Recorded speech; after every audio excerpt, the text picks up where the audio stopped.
जय श्री राम। भाई और दोस्तों, कल से आगे की राम कथा करते हैं। कल हमने बताया किस प्रकार अंगद जी ने रावण के दरबार में अपना पराक्रम दिखलाया और रावण को समझाने की कोशिश की, लेकिन वह नहीं मानता है। तब अंत में अंगद जी वापस आ जाते हैं और वापस आकर राम जी को सारा समाचार बताते हैं। उसके बाद जामवंत जी कहते हैं कि प्रभु, अब तो एक ही रास्ता है कि आप युद्ध की तैयारी कीजिए, प्रातःकाल युद्ध किया जाएगा। विभीषण जी से राम जी सलाह करते हैं। विभीषण जी कहते हैं, देखो लंका के 4 द्वार हैं और आप रामादल की 4 टुकड़ियाँ बनाइए और चारों द्वारों पर एक एक टुकड़ी को लगा दीजिए, द्वारों को तुड़वाइए और फिर युद्ध होगा। अब द्वार एक एक करके द्वार तोड़ने की कोशिश होती है, द्वार टूटते हैं, लेकिन वानर भालू कहते हैं कि पश्चिम द्वार नहीं टूट रहा है और राक्षस ऊपर से हमला कर रहे हैं। सारे वानर भालू घबरा रहे हैं। तब हनुमान जी ने सुना तो हनुमान जी उड़कर पहुंच जाते हैं और जाकर मेघनाथ से युद्ध करते हैं। पश्चिम द्वार पर मेघनाथ युद्ध कर रहा है। इधर अंगद जी ने सुना कि हनुमान जी अकेले ही गढ़ में चले गए हैं, तो अंगद जी भी पहुंचते हैं और फिर दोनों मिलकर बहुत निशाचरों को मारते हैं। मेघनाथ से भी युद्ध करते हैं। पश्चिम द्वार तोड़ दिया जाता है, को मेघनाथ सेना के सहित बाहर आ जाता है। अब युद्ध के मैदान में राम जी की सेना और मेघनाथ आमने सामने है। मेघनाथ राम जी को बहुत कुछ बोलता है और अपनी माया दिखलाता है। कभी सारी सेना को अंधेरे में कर देता है, कभी आसमान में जाकर बारिश करता है, कभी अग्नि की बारिश करता है, कभी पूरे अंधेरा कर देता है। भगवान राम के सामने वो माया कर रहा है। राम जी बहुत माया देखने के बाद राम जी सोचते हैं, मेरे वानर भालू घबरा रहे हैं। तब राम जी अपना एक अमोघ बाण निकालते हैं और मेघनाथ की एक ही बाण में सारी माया को काट देते हैं। तब लक्ष्मण जी हनुमान जी के साथ आते हैं और लक्ष्मण जी कहते हैं, प्रभु मुझे आज्ञा दीजिए, इस दुष्ट को मैं निपटता हूं। राम जी आशीर्वाद दे के कहते हैं, जाओ भाई आप देखो।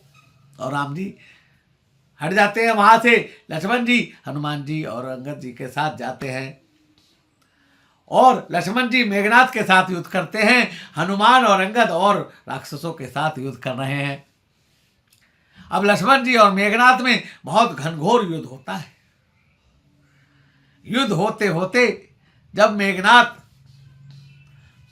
देखता है कि मेरे सारे बाण कट रहे हैं, लक्ष्मण जी से कोई बाण मेरा बच नहीं रहा, सारे लक्ष्मण जी मेघनाथ के बाणों को काटते जा रहे हैं, तब मेघनाथ एक सांगी शक्ति छोड़ता है और वो लक्ष्मण जी के ऊपर प्राणघातनी शक्ति के रूप में हमला करती है। लक्ष्मण जी मोहोत्सित होकर शक्ति के लगने से पृथ्वी पर गिर पड़ते हैं। अब मेघनाथ लक्ष्मण जी को उठाने की कोशिश करता है। बहुत सारे राक्षस भी उठाने के लिए मेघनाथ के साथ लगे हैं, लेकिन लक्ष्मण जी को उठा नहीं पा रहा है। अरे लक्ष्मण जी तो शेषनाग का अवतार है, वो तो जगत आधार है, उनको भला कौन उठा सकता है। इतने में ही कोई वानर हनुमान जी को सूचना देता है कि हनुमान जी लक्ष्मण जी को कोई शक्ति लगी है। हनुमान जी तुरंत आते हैं और आकर मेघनाथ और राक्षसों को भगाते हैं और लक्ष्मण जी को उठाकर राम जी के पास ले जाते हैं। तब राम जी पूछते हैं, भैया ये क्या हुआ है, मेरे लक्ष्मण को क्या हुआ है। तब हनुमान जी कहते हैं कि मेघनाथ ने दुष्ट ने इनको कोई शक्ति मार दी है, प्रभु देखिए। अब विभीषण जी देखते हैं कि ये तो बहुत वीर घातनी, बहुत सांगनी शक्ति है, ये तो बड़ी विकल शक्ति है। अब राम जी विचार करते हैं, मंत्रणा करते हैं अपने सभासदों से कि आखिर ये लक्ष्मण के प्राण किस प्रकार बच सकते हैं।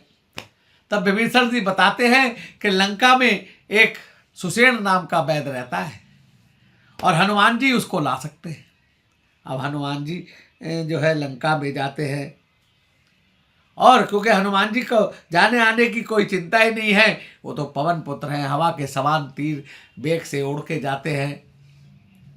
और सुषेण से कहते हैं कि भैया हमारे लक्ष्मण जी को प्राण घातनी शक्ति लगी है, आप कुछ जड़ी बूटियां लेकर चलिए, कुछ उपचार कीजिए।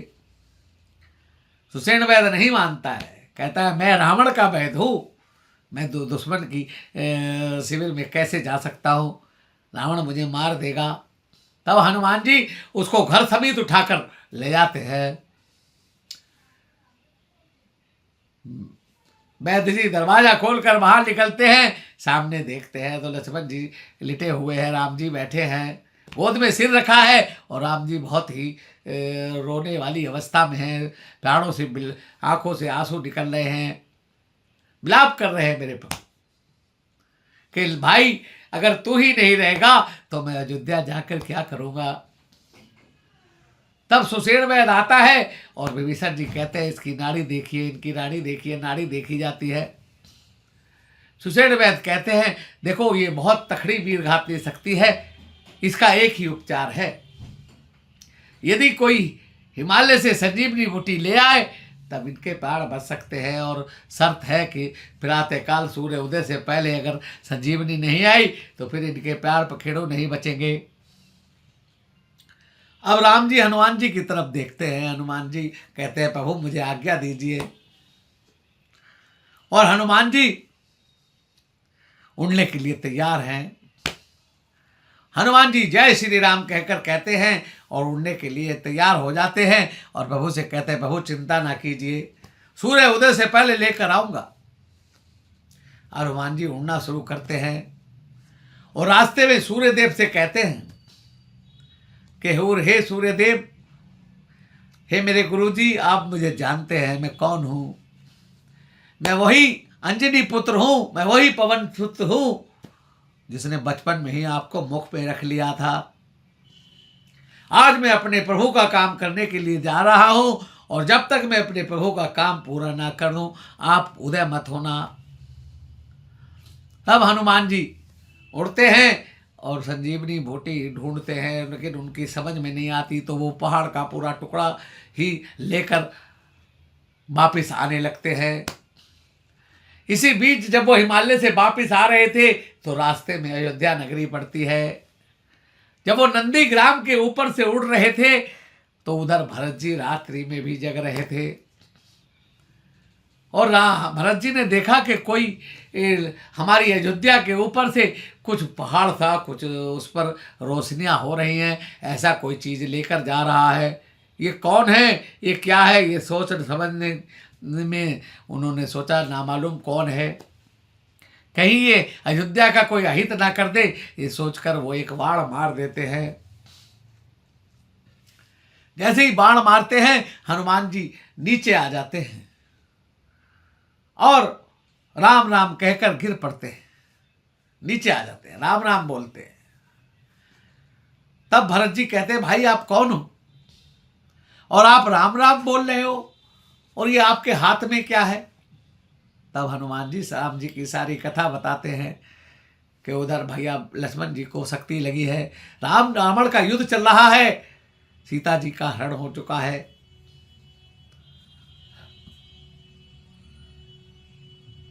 तब भरत जी कहते हैं मुझे बहुत बड़ी गलती हो गई, मुझे क्षमा कीजिए,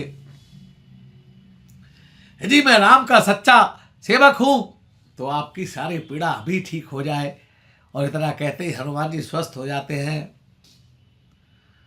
अब भरत जी कहते हैं आप मेरे बाण पर बैठिए, मैं अभी आपको वहां पहुंचा देता हूं। हनुमान जी कहते हैं इसकी कोई जरूरत नहीं है, मैं तो राम जी का अमोघ बाण हूं, मैं स्वयं ही पहुंच जाऊंगा। तब भरत जी कहते हैं क्या मैं अयोध्या की सेना भेजूं। हनुमान जी कहते हैं उसकी कोई आवश्यकता नहीं है, भगवान राम टाइम पर ही अयोध्या आएंगे, आप चिंता ना करें। इसके बाद हनुमान जी वापस उड़ते हैं और संजीवनी बूटी के साथ पहाड़ लेकर पहुंच जाते हैं, और सुषेण वैद्य उस बूटी से लक्ष्मण जी को जीवित कर देते हैं। उसके बाद हनुमान जी सुषेण वैद्य का घर वापस उसके घर पर रखाते हैं। रावण के गुप्तचर ये बात रावण के दरबार में बता देते हैं कि हनुमान जी संजीवनी ले आए हैं और लक्ष्मण जी जीवित हो गए। मेघनाथ कहते हैं कोई बात नहीं, मैं कल के युद्ध में देख लूंगा। और भाइयों दोस्तों, इस प्रकार लखनलाल राम राम कहकर बैठे हो जाते हैं। भाइयों और दोस्तों, क्या लक्ष्मण जी को कोई मूर्छित कर सकता है? ये तो भगवान की ही लीला है। भगवान ने सोचा मेरा भाई 14 साल से बराबर दिन रात जग रहा है, क्यों ना मैं इसे एक दिन एक रात के लिए इसको निद्रा दे दूं, इसको आराम करा दूं। और भगवान की गोद में मेरे लखनलाल एक रात सोए हैं। बोले लखनलाल की जय, बोले आज के आनंद की जय। भाई और दोस्तों, आज की कथा को यहीं विराम देते हैं, आगे की कथा कल करेंगे। अगर हमारी कथा अच्छी लगे तो लाइक शेयर करना। हमारे चैनल @राम के संगे के गुप्ता को लाइक सब्सक्राइब करें। अपने रिश्तेदारों में, दोस्तों में हमारी कथा सुनने के लिए हमारी वीडियो को भेजें, लाइक सब्सक्राइब कराएं। इसी के साथ आज की वीडियो को यही समाप्त। जय श्री राम।